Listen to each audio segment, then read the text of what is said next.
Hi, everyone. Welcome back to the English Speaking Podcast. I'm Jennifer, and I'm really happy you're here with us today.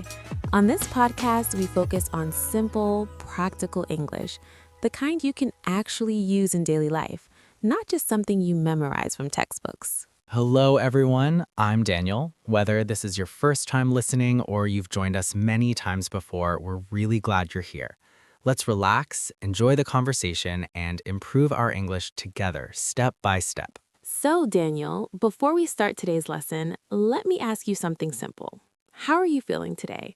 Busy, relaxed, maybe a little tired?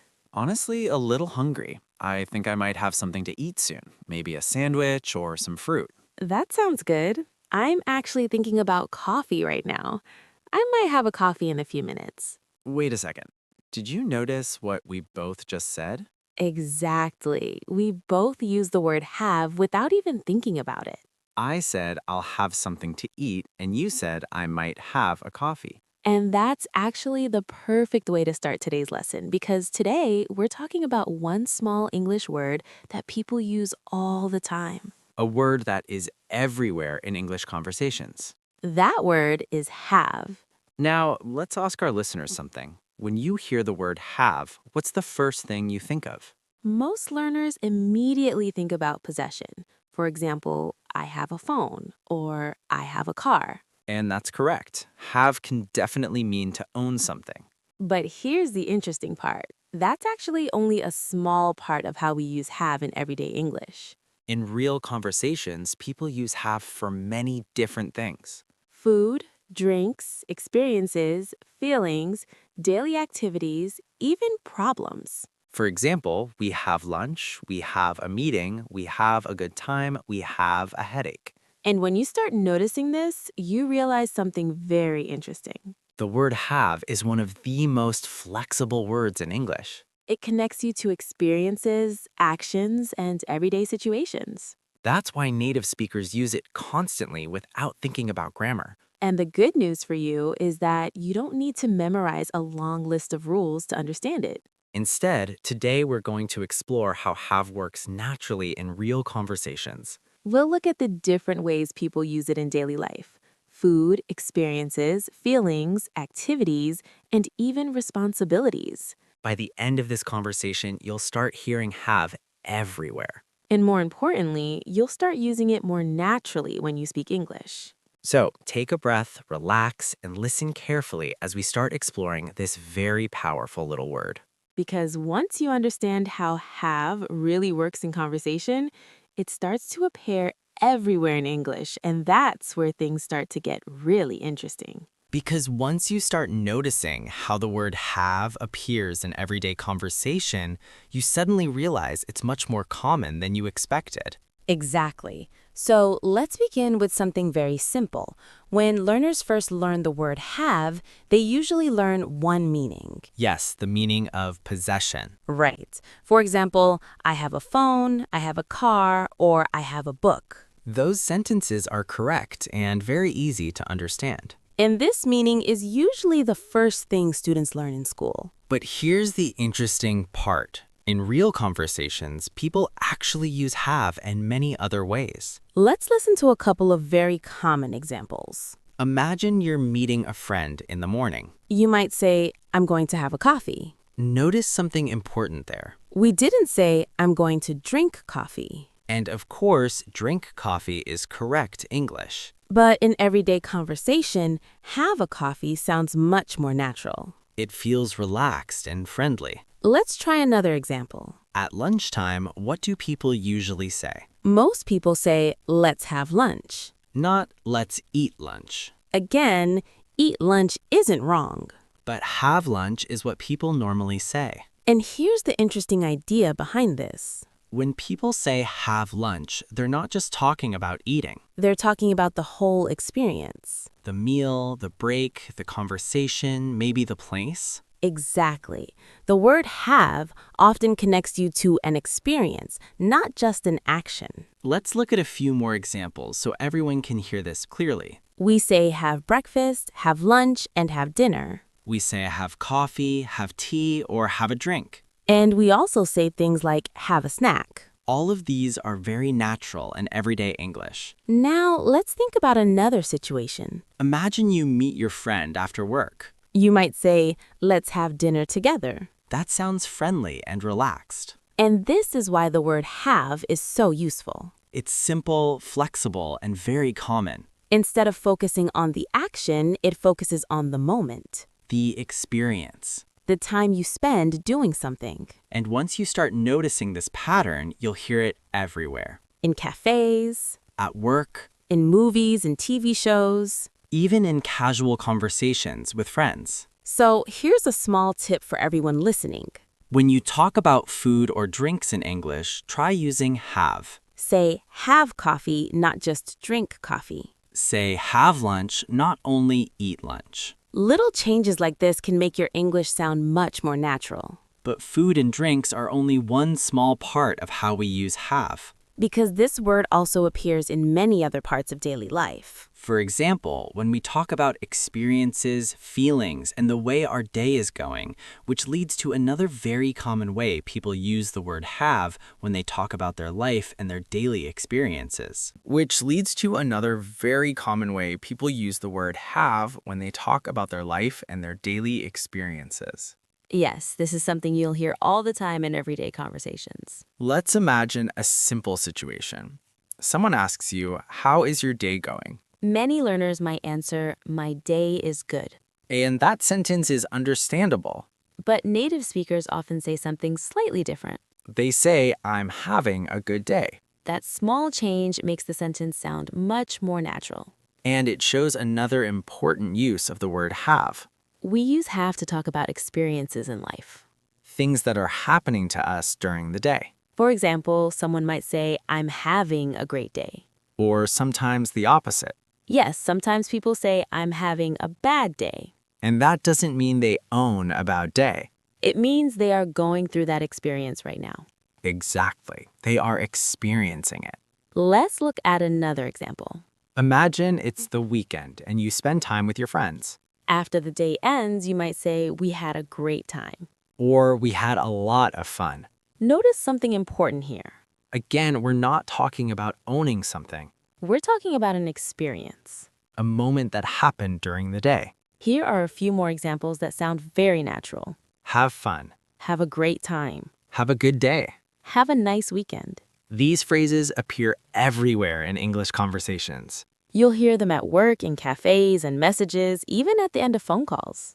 For example, when you say goodbye to someone, you might say, have a good day. Or have a great weekend. It's a friendly way to wish someone a positive experience. Let's imagine another situation. Someone goes on vacation. When they return, you might ask, did you have a good trip? Or they might say, we had an amazing trip. Again, have connects to the experience. The memories, the places, the time spent there. And this is why the word have is so powerful. It allows you to talk about life in a simple and natural way. You don't need complicated grammar. Just one small word that connects many ideas together.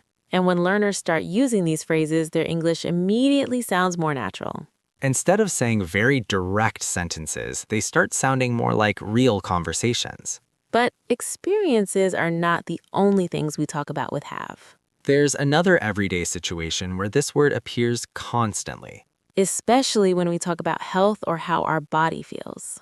Because in English, when we talk about many health problems or physical feelings, we often use have instead of another verb, which is something many learners notice when they try to describe things like headaches, colds, or other small problems during the day.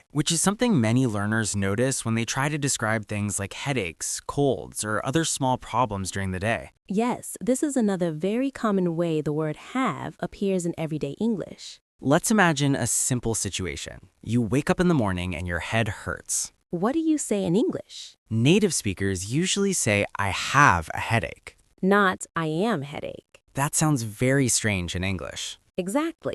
In English, when we talk about many illnesses or health problems, we use have. For example, I have a cold. She has a fever. He has a stomachache. These are very natural expressions that people use every day. Let's look at something interesting here. Sometimes learners confuse two sentences that look similar. For example, I have a cold and I am cold. They look almost the same, but they mean completely different things. Exactly. I have a cold means you're sick. But I am cold means you feel cold and probably need a jacket. That small difference changes the meaning a lot. Let's try another example. Imagine someone says, I have a headache. That means their head hurts. But if someone said, I am headache, that wouldn't make sense in English. So remember this simple idea.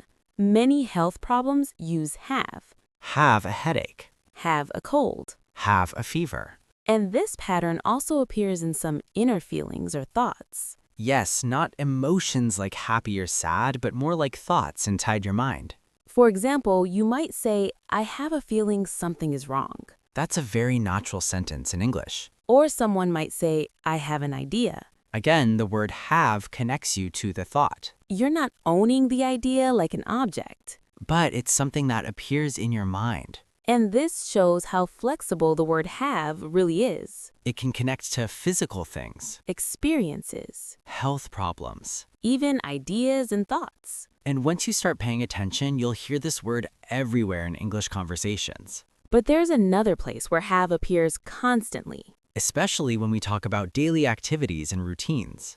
Things like meetings, breaks, showers, and small actions we do during the day. In fact, many everyday actions in English use the pattern have plus activity, which is something people hear all the time at work, at home, and during normal conversations throughout the day. Which is something people hear all the time at work, at home, and during normal conversations throughout the day. Yes, this pattern is extremely common in English. It's the structure have plus activity. And once you start noticing it, you'll hear it everywhere. Let's look at a very simple situation. Imagine you're at work and someone asks about your schedule. You might say, I have a meeting at 10. Notice something interesting here. We don't say, I meet at 10. Exactly. The natural sentence is, I have a meeting. This pattern appears in many daily activities. For example, during a busy day, someone might say, I have a meeting this afternoon. Or maybe I have a call with a client later. These sentences sound very natural in work conversations. Let's imagine another situation. You've been working for several hours and you feel tired. What do people usually say? They often say, let's have a break. Not let's make a break, And not let's do a break. just let's have a break. That's the natural expression. And after the break, maybe you continue working again. Exactly. Now let's think about something we do every morning. A shower. Many people say, I had a shower this morning. You can say, I took a shower too, but had a shower is very common in everyday conversation. Here's another example from social life. When friends talk together, they might say, let's have a chat. Or we had a long talk yesterday. Again, have plus activity. Here are a few more examples our listeners might recognize. Have a meeting, Have a break. have a shower, Have a chat. have a nap.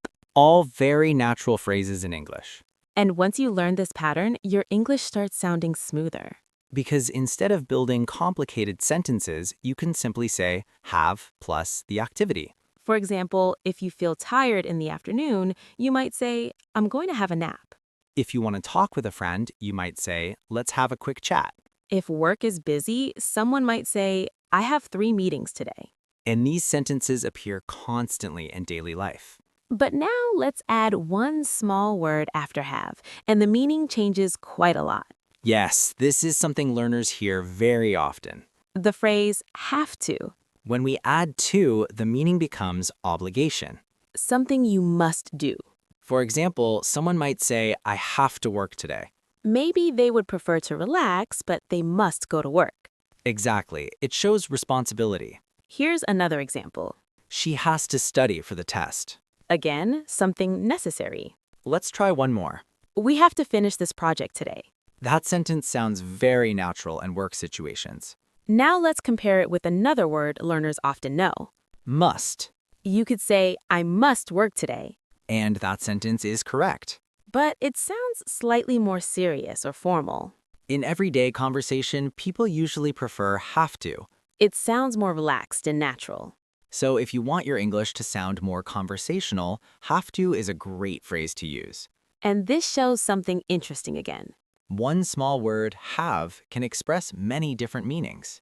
Possession, Experiences, health problems, activities. and even responsibilities. But there's one more thing you'll hear very often when native speakers talk, A slightly different form that sounds more casual. especially in everyday spoken English. Instead of saying, I have a car, many people say, I've got a car. That small phrase appears everywhere in conversations, and understanding it will make spoken English feel even more natural. And that small phrase appears everywhere in spoken English, especially in casual conversations. Yes, the phrase have got is something you'll hear very often when people speak naturally. For example, instead of saying, I have a car, many people say, I've got a car. The meaning is exactly the same. It's just a little more relaxed and conversational. Let's listen to a few examples so everyone can hear how natural it sounds. Someone might say, I've got 2 sisters. Or she's got a new phone. Or maybe, we've got a lot of work today. These sentences are extremely common in everyday English. And you'll hear them in conversations, movies, interviews, and podcasts. Let's imagine another situation. You want to ask someone if they have time to talk.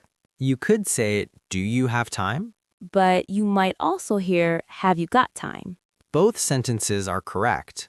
But have you got time sounds very natural in spoken English. Now here's one small thing to remember. When we talk about the past, we usually don't use had got for possession. Instead, we simply say had, For example, I had a car a few years ago. not I had got a car. That small detail helps your English sound more natural.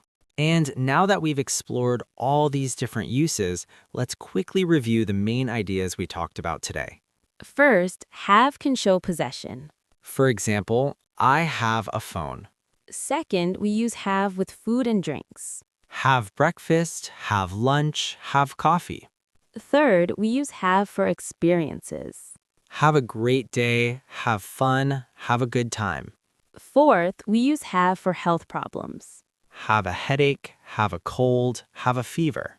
Fifth, we use have plus activity for many daily actions. Have a meeting, have a break, have a shower, have a chat. Sixth, when we add to, it becomes obligation. Have to work, have to study, have to finish something.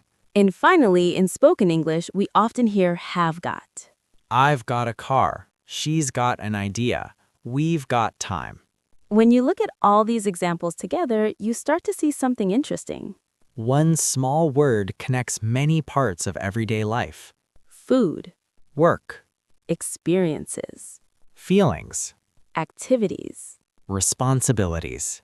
And that's why the word have appears everywhere in English conversations. The key is not to memorize long grammar rules. Instead, listen to how people actually use it. Notice the patterns, Practice small sentences. and slowly it will start feeling natural when you speak. Before we finish today's episode of the English Speaking Podcast, we have a small challenge for you. Yes, a fun one. In the comments or while practicing on your own, try making 3 sentences with have. Maybe one about food, One about your day. one about something you have to do tomorrow. The more you practice speaking, the faster these expressions become automatic. And if today's conversation helped you understand English a little better, here's a small favor we'd love to ask. Tap the like button if you enjoyed learning with us today. Share this episode with a friend who is also learning English. And subscribe to the English Speaking Podcast so you don't miss the next episode. Because every episode is designed to help you speak English more naturally and confidently. Thank you so much for spending your time learning with us today. Keep practicing, keep listening, and most importantly, Keep speaking English. we'll see you in the next episode of the English Speaking Podcast.